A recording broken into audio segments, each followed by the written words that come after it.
right, good afternoon, everyone. Thank you so much for showing up to Regent Park Focused Youth Media Arts Center. On behalf of the Community Civic Engagement Collaborative, we're so incredibly happy to be hosting this year's Democracy Talks with some local provincial candidates. I am now going to introduce our wonderful moderators, Ishmael and Gisela, and they're going to take it away from here. Thanks for tuning in all your local spots, and please send your questions. Thank you and welcome. My name is Ishmael Afra, and I'm from the Center for Community Learning and Development and Youngster Mission. And I am Gisela Torres from Regent Park Focus Media. So welcome you all to Democracy Talks. Today, we would like to begin by acknowledging that this event is being held on the traditional territory of the One Dish, One Spoon, One Palm Belt Agreement, also of the Huron-Wendat Haudenosaunee Confederacy, and Terwan, Anishinaabe Three-Far Confederacy, and most recently the Mississauga's New Credit. With that, we wish to recognize these nations as the past, present, and future stewards of this territory.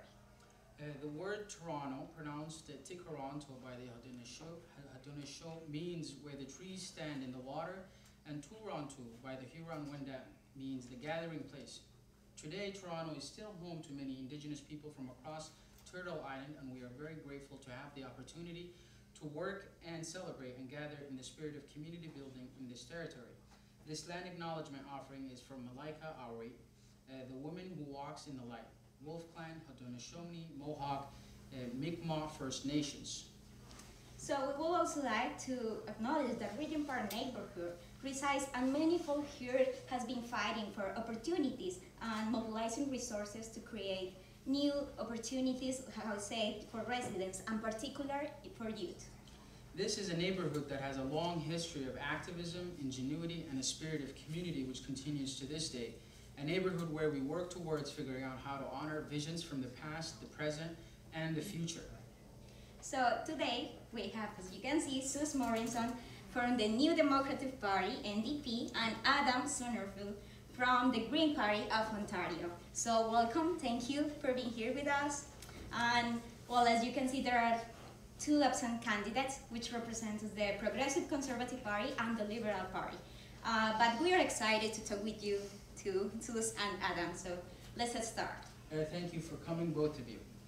For those watching live stream, you can send in questions through our YouTube chat as long as you have a Gmail account. And so we'll have this started right now. But before we start, let's have some ground rules before the candidates introduce themselves. Yeah, that's right. So we have actually 5 ground rules. And the first one is that it's not a debate. Don't interrupt. The third one is each candidate will have about a minute to respond. And if it goes longer, we will let you know. And the fourth one is that questions will be a mixture of both open questions from the audience and curated questions. And the last one is the candidates have 3 minutes for the introduction and 5 minutes for the conclusion. So, and with that, just let's hear the introduction from Adam and Sus. So, in order to have which one will speak first and which one will answer each question, we will have a coin toss. So, yeah, that's right. So I'm gonna do this. Wait, who's who? Who wants to call it? Tails. Heads. Okay, so I go first? So you go first. Okay. Hi everyone, my name is Sus Morrison. I'm the NDP candidate for Toronto Centre. I was born in a small town north of Parry Sound, but moved to Toronto when I was a very little girl, and I've grown up in downtown Toronto in this riding for most of my life. And I'm very, very proud to call Regent Park home. I live just across the street, actually, so thanks for having this so close to home. And, you know, one of the reasons I'm running is because I think representation matters. You know, I have been a long-time advocate to get more women elected in politics. I co-founded an organization called Women in Politics with a group of women in London, Ontario while I was out there for a few years. And I also think it's really important that you know, we bring a diverse perspective of lived experiences to Queen's Park. You know, I grew up here in downtown Toronto, the daughter of a single mom who is living with a disability and going to university at the University of Toronto.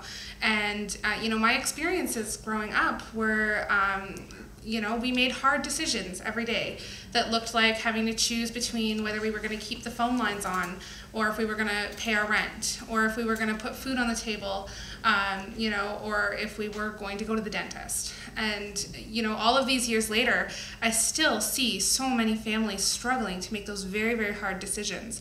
And it's not getting any easier. Families continue to be squeezed. So, you know, I think it's so, so important that, you know, we have people at Queen's Park who, you know, not only bring diverse representations, but who understand what it's like for families, who understand what it's like to live on the front lines of poverty, and to make those sacrifices and those struggles every day. Beyond that, I'd say professionally, I'll give you a bit of a history on my background. I've held communications and community engagement roles in both the health sector and in the Indigenous nonprofit sector. So I currently work with an organization that supports friendship centers across Ontario, and I think that as well, bringing an Indigenous policy lens to Queen's Park is something that's been absent from our governance for a very, very long time. So I want to thank you all for coming, and I'm really looking forward to this not debate conversation. Not a debate. Okay. Thank you. I would take umbrage with that introduction. Just kidding. Thank you all for coming. I'm really happy to be here. My name's Adam. I'm of course the Green Party candidate. Been living in this riding for a couple of years now. Originally from Ottawa, moved around a couple places, was in Toronto, and now I'm back here. And very happy to be back in just a little bit over near Allen Gardens. My background is as a designer and in communications, and I'm hoping to kind of bring a more collaborative, kind of creative approach to politics, I think. And my line of work, you have to listen a lot to people and figure out kind of where they want to get to and how the best way is to get to it. And I feel like but I mean, it's also about being kind of bold and audacious sometimes as well. And that's what the Green Party, I think, is here to stand for, to push the envelope in terms of political discourse, to make sure that sometimes we're a little bit idealist perhaps, but I think in terms of so many of the challenges that we face in society around climate change, for example, the environment, around health and equity, all these issues that are in the end kind of interconnected. There's a lot of there's so much innovation and amazing opportunity out there to make positive change. The time for kind of listening and reflecting about a lot of the possible solutions to these things, I think, has kind of come to a head, and we need people to boldly say, you know, we need to take action now on a lot of these things, and that's what the Greens have done, even without a park, without a seat in Queen's Park. And what we'll continue to do. We're a party that is growing. We never had so many members as before. Our leader is poised. We hope to win our first seat in Queen's Park. So I'm hoping that we can find enough support to keep that momentum going and kind of be that voice that keeps issues keeps us moving forward on issues. Thanks. Thank you. The way we'll begin is first by getting questions from the audience here, and later on, if we have enough time, we'll get audience from our YouTube chat line, and then perhaps add in some questions that have been pre-written. So who would like to ask a question from the audience? Yes. Yeah. Sure, I'll start it off. I'm totally complex around this whole issue of carbon taxes, or credits, or whatever they call it. What is it, and how does each of your parties stand on that? I hear it's good for the environment. I don't know. What's your stance? So thank you for that question. We'll have Adam answer, and then Suze. All right, thank you for that question. It's something the Greens are very, very concerned about, obviously. The whole, I mean, right now there's a cap and trade system in place that was designed to make polluters, carbon polluters pay for the emissions. It's a form of carbon pricing. The Green Party is happy with the situation as a first step. We think that the carbon price now is too low to create meaningful change in the economy. So I mean, the price for companies that have a large carbon footprint has to be great enough so that they're actually motivated to completely change the way that they're working. And one of our main platform planks is around the transition to a green economy and the need to invest massively in new green businesses and to change fundamentally a lot of the ways that companies and the government operate to make sure that we're attaining not only just the Paris Agreement targets, which are just a kind of first step, but that we're aligning policy so that we're getting carbon pricing down. And the green position is one for carbon fee and dividend, which, like I said, is a higher price on carbon, but also one that, in a similar way to with GST rebate checks, that we'd be actually giving money back to people from what's being paid into the system, and it doesn't rely so much on complicated sort of trade agreement style things that the current cap and trade system does, which have allowed a lot of major polluters to be exempted from regulations. Something like some of the 120 top carbon polluters are now exempted from the system, which of course is a loophole we'd like to see closed. Thank you. Yeah, so I think the first part of your question was, I think, maybe a little bit of clarity on what what carbon tax and cap and trade actually is. So basically what it allows polluters is, we say, here's the cap on carbon emissions that you're allowed to reach, and if you come in under that, you're allowed to trade off what your effective carbon footprint is to someone else. So that's why it's called cap and trade. So as long as you're under that cap, it can be traded off. And so the goal then is that, across the board, our polluters are all under a certain threshold, but it allows for large polluters to still exist well above what would be considered reasonable amount of carbon footprint. So it still leaves, I think, a significant number of gaps in our system. Under an NDP plan, we have committed to making the biggest polluters pay. Our environment is really important to us, and we need to maintain it. And our platform looks at, more than just carbon as part of our broader environmental plan. We're also committed to things like cleaning up the drinking water in the far north. It's shameful that we have Northern First Nations communities that still don't have access to clean drinking water in 2018. And Andrea Horvath has been very clear, we will absolutely fix the clean drinking water crisis up north, and we're done waiting for the provincial and federal governments to fight over whose responsibility and whose jurisdiction that is to do. We're committed to getting it done and sorting out the bill after the fact, over who's responsible for it. And I think, more broadly in all of our environmental issues, that needs to be an approach we start to take. We're all responsible for the environment. We're all responsible for the water. We're all responsible for the air. And between the different jurisdictions of government, we just need to do the good work and sort it out later. Okay, thank you, Sus. We also have a question who comes from the Friends Helping People and Poverty group, and they say that they like the promise you have made on housing, but what guarantee will you make to follow through on your promises? So we will have Suze go and then Adam. And then Okay. 1 minute, please. Okay, so under the NDP plan, our housing platform is really quite robust. We've committed to building 60,000 affordable housing units across the province, and that'll include a mix of municipal housing, so Toronto community housing here in Toronto, as well as affordable market rent and support for co-ops. Here and especially in downtown Toronto, we have a large number of co-ops, and they are great community spaces that become central to our neighborhoods, and the ability to support the growth and development of co-ops is really important. In addition to that, we also know that there are folks who struggle to succeed in housing. So we've committed to 30,000 affordable housing units, which are, intended for folks who may also be struggling with mental health and addictions issues, who struggle to survive and thrive in traditional housing models, to help make sure they have those wraparound supports that they need to succeed in housing. Perfect. And Adam?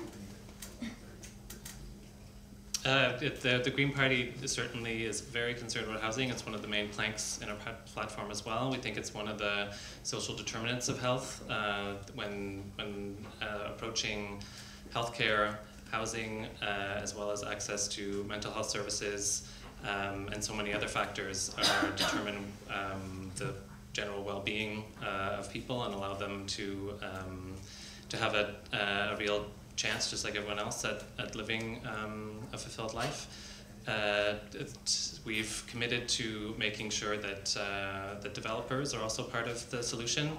We think that 20% of new units that are built should be affordable housing in order to ensure mixed communities. We're not seeing just big condo towers go up for rich people next to lower income housing where people live in silos and aren't, don't see each other within their communities.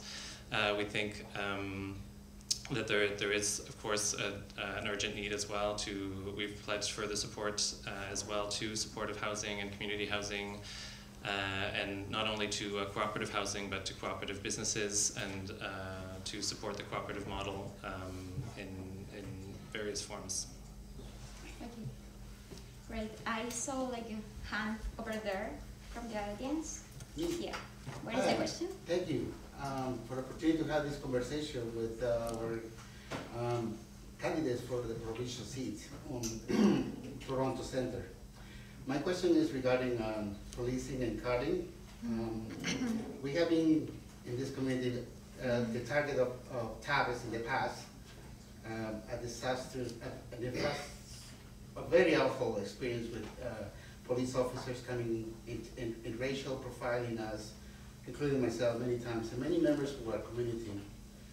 The Ontario Liberals, unfortunately, not here to answer my question, but perhaps both of you can reply to me.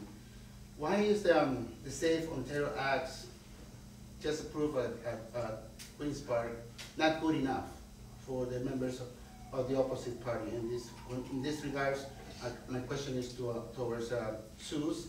Why the Ontario NDP feels that the Safe Ontario Act that promotes accountability and transparency for the police enforcement agencies all across Ontario, you feel that it's not good enough, and you want to repeal it. According to one of the members of the NDP at Queen's Park said, this policy needs to be repealed once we get elected. We have fought long and hard to remove racial profiling and carding. So for me to hear this is devastating. That the changes that we are promoting to have accountable police officers of crimes against community members are a joke in the eyes of the NDP. And in that regards, also I want to ask why they want to say that Ontario can become a sanctuary province when in the city of Ontario those policies are not enforced. Currently, the CBA is receiving calls from the police services regarding undocumented illegal immigrants living in the city of Toronto. We, the poor community, we know that fact for sure, and my understanding is that 40 Oaks CRC allowed the presence of 2 police officers on Sunday programs. I understand it's a paid program, a rental program, but it's a shame that the CRC, who signed an agreement to be part of Sanctuary City, is having an opportunity to allow this presence of police officers. And I need to change that. I want to change that. So my question to both of you is, what are you going to do to eliminate carding racism in this province, in particular here in Regent Park? Yeah, thank you very much. Thank you for your question. For next questions, let's try and limit the question and make it precise as possible, so that we could have a clear-cut answer to these questions. I know it's difficult questions you don't hear all the time. Yeah. So thank you for that, Miguel. We will have Adam answer and then Suze. Absolutely. The Green Party's been unequivocal about the need to stop carding completely. I know the government has said that it's been done, but we definitely hear reports that it's still happening, maybe just under another term. We also remind we also think it's important to be able to destroy any information that's been collected so far with carding, because I mean, these people have seen their fundamental rights violated, basically. So any profiles or information that have been collected on them are illegitimate, as far as I'm concerned. The Green Party is also adamant about having mandatory anti-racism and anti-oppression training for people like police and public servants in all sorts of fields, to make sure that when any Ontarian goes to get services, that as much as possible they don't have to worry about experiencing racism, and to have to add that sort of layer of problem to something that they're already trying to deal with by going to government service. It's usually when you're in need of something. So yeah, absolutely. I think it doesn't have a place in police practices. Okay, so there was quite a bit wrapped up in that question. I want to appreciate that I only have a minute to answer. But so I want to pull out a couple of pieces. So you know, specifically around policing and carding. In the NDP platform, Andrea Horvath has been unequivocal that we are committed to truly ending the practice of carding across Ontario.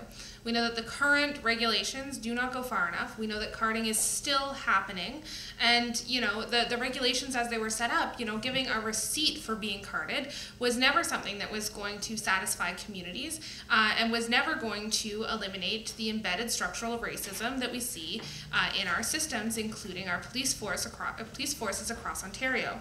I'd also like to say, specifically to the sanctuary city piece, that you know, no human is illegal. There are simply undocumented people in our country, and the piece around the sanctuary province is that, you know, no woman who's experiencing, for example, violence in her home should be afraid to call the police, or afraid to go to the hospital, or afraid to access services at a shelter because she's an undocumented person in our community. No person should go without help or access to services because they are undocumented. I do not believe that people are here illegally. They are here without documentation, and that is a very distinct difference that I would like to make. Thank you. We just received some questions from the audience. This is from CCO+D. So what is your long-term solution for making Ontario more affordable to live in without discussing hydro? So I think it's gonna be first Sus, and Okay. then Adam. You wanna So say sorry, questions? it's a long-term solution for hydro? Yeah. Okay. Hydro. Yeah. So in the NDP platform, we have committed to bringing hydro back into public ownership where it belongs. We know that under the Liberals' plan to privatize our hydro, we've seen our hydro bills go through the roof. And families are being squeezed harder and harder, you know, here in Toronto, and especially in our rural and northern parts of the province. We know that there are, you know, folks and families living in rural areas that are paying $700, $800, $900 a month in delivery charges. And it's simply unacceptable, and families can't afford it. So we do support the bringing hydro back into public ownership where it rightfully belongs. Okay, perfect. Adam? Thanks for that question. The Greens are running on a very strong platform on getting on encouraging energy efficiency in order to lower costs overall. There's huge gaps in regulations around how buildings are built. If you just look at all the condos being built in our neighborhoods too, a lot of the materials like glass and concrete aren't very energy efficient. There needs to be better norms around this. That's something to save money, obviously, for everyone in the long term. In the shorter term, in terms of the policy around hydro, we're looking to divest from nuclear energy, which is extremely expensive, and investing more in more decentralized renewable infrastructure, as well as purchasing hydroelectricity from Quebec, which is available at a much lower rate, in order to save money in hydro. Okay, perfect. Thank you. We'll go with a question from the audience, and we have a question there. My question to the candidates is, how are you going to create good jobs for Ontarians? We'll have, the question was, how will you create good jobs for Ontarians? And the question goes to Adam first. So one of the main three themes in our platform is jobs, or one of our strong planks is around creating green jobs in new technologies. That's part of the green transition. The global market for renewable and clean technologies is marked at around $6 trillion right now, and it's growing. If Ontario could only capture a small amount of that, and there's lots of innovation, especially in southwestern Ontario here, it would be a sector worth more than the auto industry. So I don't know why we've been kind of dragging our heels a bit in this area, and these are all jobs that are skilled and pay very well. We need to become a leader in the global clean technology sector. Okay, thank you. Thank you. Sus? Yeah, so there are a number of pieces in our platform that speak to job creation. We have supported the development of an economic prosperity fund, as well as ensuring that we're supporting small businesses, which we know are a critical part of our economy. So one piece around that is that we've committed to ensuring that our public services are procuring goods and services at a higher rate from our small business community. And especially knowing how great our startup technology community is here in Ontario. It's really a thriving sector in our communities, and there's so much opportunity to be procuring from these small businesses and these startups that, I think just over to, CSI right next door, and the thriving startup community we have right here in Regent Park, and it's important to continue to support those small businesses to succeed in Ontario. Thank you. We have a question from our online video streaming. The question is, what is your party doing about increasing mental health support in Ontario? We will have Sue's answer. Okay, great.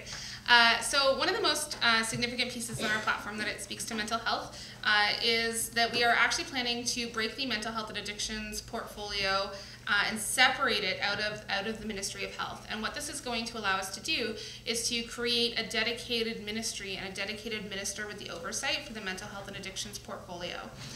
Right now we know that portfolio has been really buried and deprioritized within the Ministry of Health. We haven't seen it given the due diligence and the due attention that portfolio deserves. So we believe that with its own minister and its own ministry behind that portfolio, that we're going to be able to make the kind of investments in our community and give that portfolio the level of attention that it deserves. I'd also say we are committed to a number of investments. As I spoke to earlier, 30,000 supportive housing units. We know that folks that are experiencing mental health and addictions often struggle with housing and other supports at the same time. So we know that supportive housing is a really important part of that as well. Thank you. Thank you. We have Adam? Yes, absolutely. The Greens are proposing historic investments in mental health. We think it should be part of OHIP, that mental health services are healthcare services, that this is an important part of preventive health in making sure people get support they need around mental health and addictions problems that they're having before they end up in places like emergency rooms. I mean, there's been a lot of talk about how hospitals are overcrowded. That's obviously something that we need to deal with. But in a more long-term strategy to make sure that people aren't getting so dire, finding themselves in such dire situations in the first place, is to make sure that there's strong mental health support available and that it's an intrinsic part of healthcare in Ontario. Thank you. So we'll take further questions from the audience.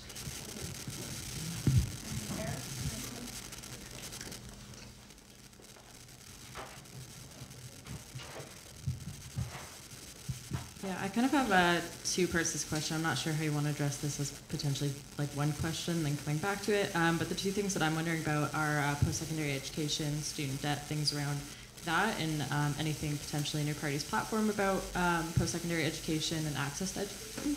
And then the second thing that I was wondering about is the basic. It's back. Basic minimum income. I've heard about that potentially, so I'd like to know where. Both your parties sit on that, or with. Thank you. We'll have Adam go first. Thank you. Those are obviously two very important issues that I think are interlinked in terms of making sure that people have a fair chance to find well-being in their lives. First of all, education. Our Green Vision Plan does commit to eliminating tuition fees for all undergraduate education in technical colleges and universities, and then guaranteeing interest-free loans for those that need help with finishing education or post-secondary studies, or postgraduate studies, sorry. And in terms of the basic income, that's something that the Greens were very excited to see the provincial government start a pilot on. We're adamant that it's a solution that can allow people to find help when they need it in a more dignified way. Something that could also probably incur certain efficiencies in terms of the administration, so that people don't have to go through so many hoops to get help when they're probably in already a very vulnerable position. We'd like to see also the assistance rates come up to the minimum, the basic income level right away as we phase in the basic income guarantee. We think that it's the best way to make sure that all Ontarians, that no one falls through the cracks, that there's no exceptions to any rules that makes it such that people who are already struggling have to struggle even more with administration in order to have a safety net. So, because of the nature of the question, we've had more than 2 minutes. It will let Suze also take that much time. Yeah. Yes, I'm okay, I'll keep mine short and simple. So on the student loan portion, what we've committed to is any new student loans that are taken out will be converted to non-repayable grants. If you are currently holding existing student loans, we're going to eliminate the interest rates on those, which can be very high. You know, I know when I have my loan, I was looking at it when I first graduated from university, and I had a 1% interest rate on the car that I had just bought that year from a dealership, and I had a 6% interest rate on my student loans, which I thought was really quite outrageous. So we're committed to eliminating the interest rates, as well as if you've paid interest on your student loans, we're going to pay back that interest and apply it to your principal balance. So that's our commitment around student loans. The other piece around basic income, we are currently in the middle of a pilot, a multi-city pilot for the basic income. So we have committed to letting that pilot complete its course and making a decision based on the outcome of that study, respecting that, we're mid-pilot, and I'm really excited to see the outcome, and if it's something that's going to work, it's something I'm happy to support. Thank you. And we got just some questions from the live stream, and this is from CCLD. What strategies does your party have to reduce homelessness in Ontario? We'll have Suze go first. Okay. So, going back to some of the comments I made around housing earlier, we are committed to ending homelessness across Ontario, and I've mentioned it a few times, but really those 30,000 supportive housing units are going to be a significant step in that direction. We know that there's a backlog right now. We know that, placing folks who, are experiencing, mental health and addictions into housing is often not successful because they need those wraparound supports. So it's the supportive housing piece. It's the investments that we're committed to in mental health and addictions. It's, our pharmacare and dental care plan that are going to, help those that are, right on the edge of housing precarity, be able to maintain good health and stay in their homes and free up that cash flow. Folks that may be spending, $200, $300 a month on their medications, are going to be more stable in their housing because that's their rent money. They're not spending on things like pharmacare anymore. Our platform as a whole really looks at poverty as something that needs to be addressed from a social determinants perspective. We know that homelessness doesn't happen. Homelessness isn't just an absence of a home. It's so much more than that, and it's why I'm so committed to the NDP platform, and why there's so much in it for folks that are living in the margins of our community and experiencing all these vulnerabilities. Yeah. Thank you. Adam. Thanks for that question. Of course, I guess the our plank entitled People in our platform, and we're a party that's very grassroots based, that's adamant about putting people at the center, people's well-being at the center of our politics. Like I was saying before, access to housing and more supportive housing models, access to mental health services for all Ontarians, and our basic income guarantee are the sort of three parts of what we feel like we need to complete this access and make access as easy as possible to all these sides of someone's life, to make sure that they're not ending up in a situation. I mean, for me, it's unacceptable that homelessness is still existing in a province that's as prosperous as Ontario. We have the means and policies to put together to make sure that there are these supportive systems out there so that people don't end up in this kind of situation. Thank you. We'll take a question from the audience.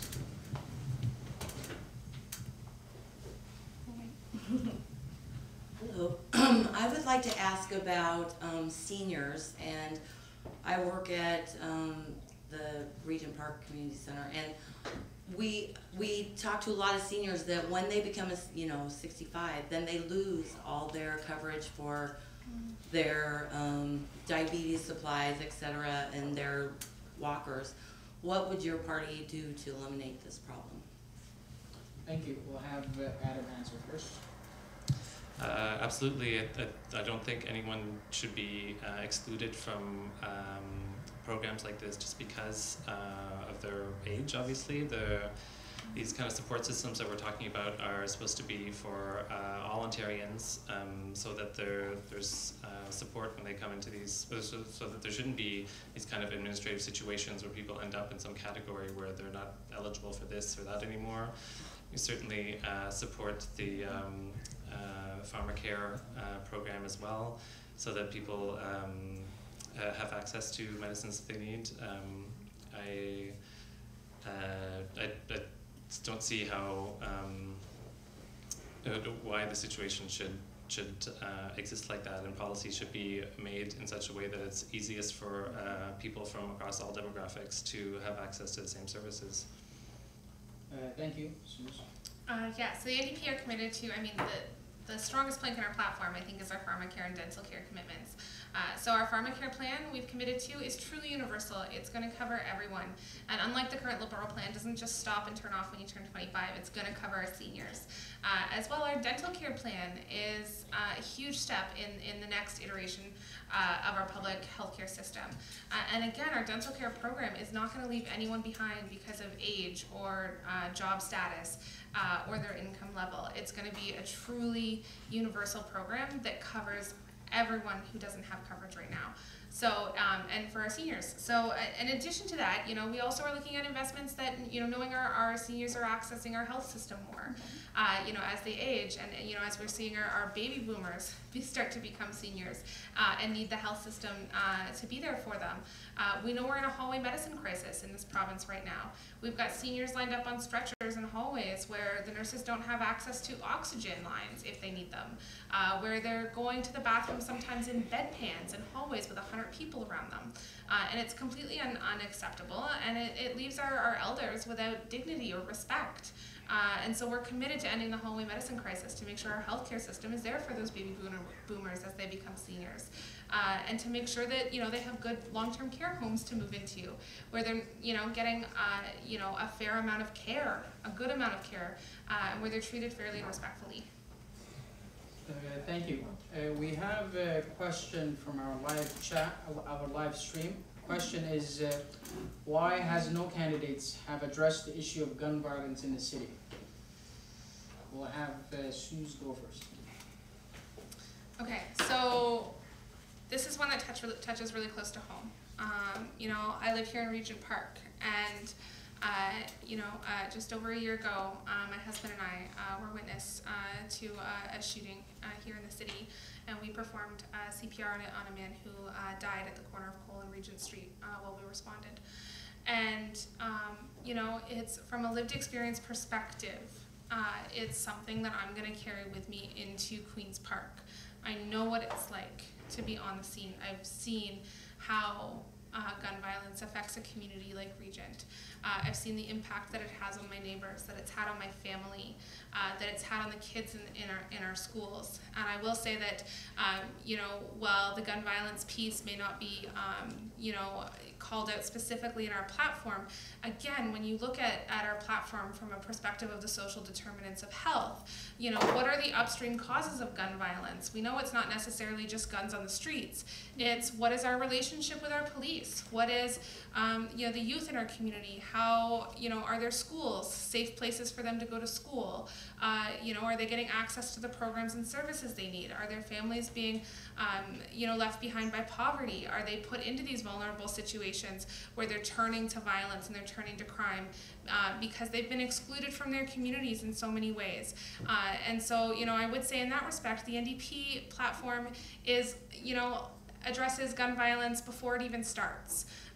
And we need to get to a place where all of our youth and everyone in our community has access to those important programs and services so they're not turning to gun violence.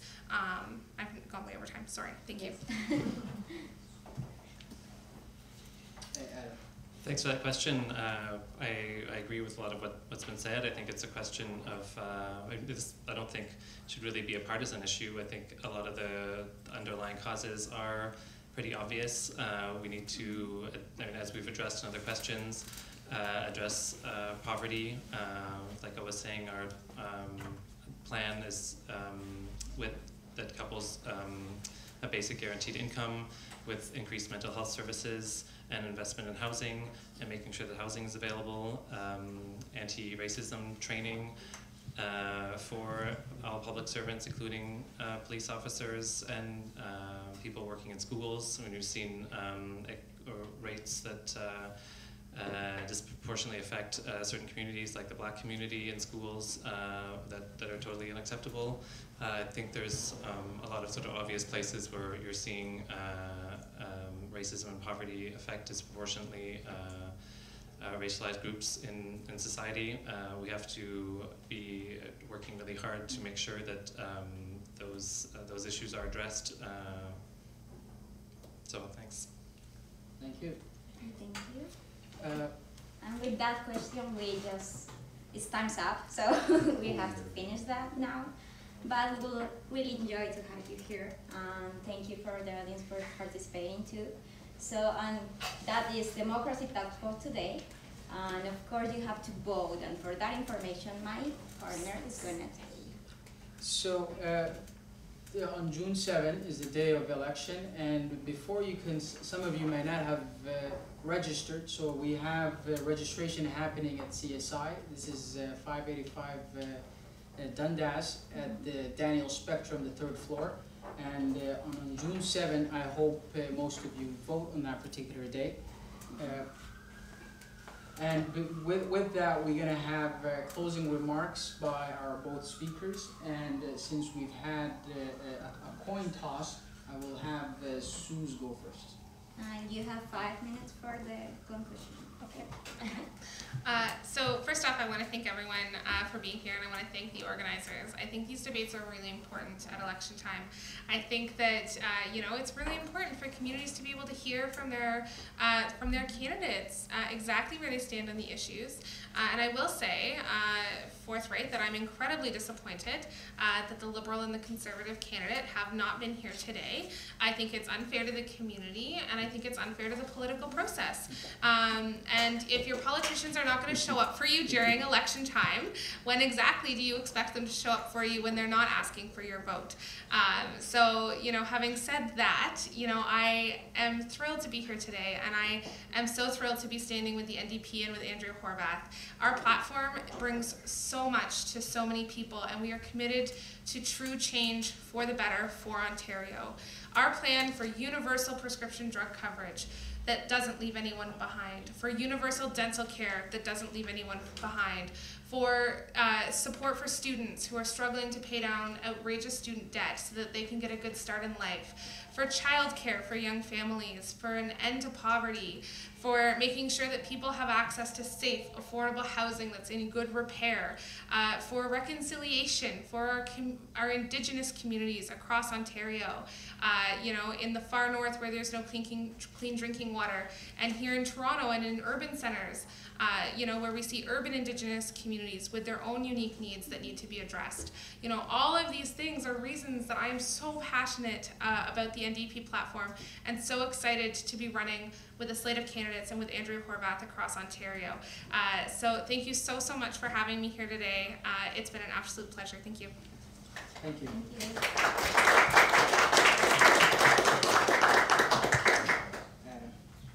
Thank you all for being here. This is such an important part of what democracy is all about. I'd like to see more of these events happening all the time. I don't think that democracy ends at when the election period's over.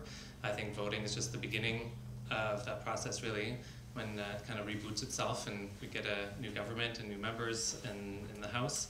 But it should be really about making the process more inclusive and participatory for people, and that's my commitment as someone who is going to continue working with the local Green Party Association to find ways to make political parties more welcoming and make them more venues for discussion. I think more people should go out and become part of them. So, I mean, when you vote, you have a choice on a ballot, and the people who determine what that choice is, though, are the people making policy, and that process, I think, needs to be opened up. It's a kind of broader, more long-term discussion that we need to have. And a lot of politicians today seem to talk as if about public policy, and when it really is a question more of partisan branding and communication strategies. You know, there's a lot of voices out there in the election right now that talk about Ontarians as if they're just taxpayers, but I know we're all citizens and residents, and we have rights and responsibilities beyond just paying taxes, and that's to participate in making a society more equitable. I think that's what Greens are here to fight for, is that to make sure that we're defining the positive outcomes that we want for Ontario in the right way, in a way that that protects people and ensures stewardship of our natural resources, so that future generations are also taken into account. They're perhaps the group that's most vulnerable, since, you know, they're not here to defend themselves against the potential consequences of our actions today. And if any of you don't know too much about the Green Party yet, I know we're kind of an emerging party on the political spectrum. Check out our platform. I have copies here, or it's available online.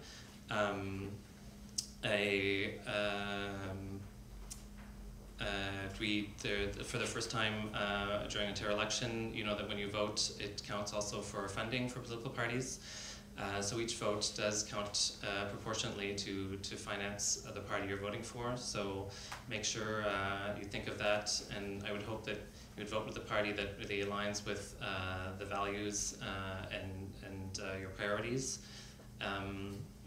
And I hope I can count on the support of some of you to keep the momentum going. And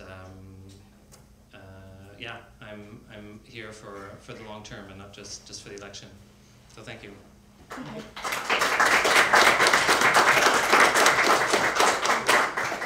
So thank you, NDP, and thank you, Green Party. And now we'll turn back to Carrie from Regent Park Focus to thank the partners. Thank you again, everyone, for attending and for tuning in on the live stream. Thank you again to both of you. We know that they have to get out there and start canvassing. But on behalf of the Community Civic Engagement Collaborative, we just wanted to give, again, a big thank you. So this goes to Regent Park Focus Youth Media Arts Center and our satellite sites, which we're hosting viewing parties, the CRC, the CCL&D, CSIRP, St. Jamestown Community Corner, K Club, and the Young Street Mission. And also a very special thanks to the Regent Park Community Health Center, Central Neighborhood House, Dixon Hall, and SIAS for their interpretation services. And thanks for joining us for Democracy Talks. We hope to see you again later this fall. Take care. and vote.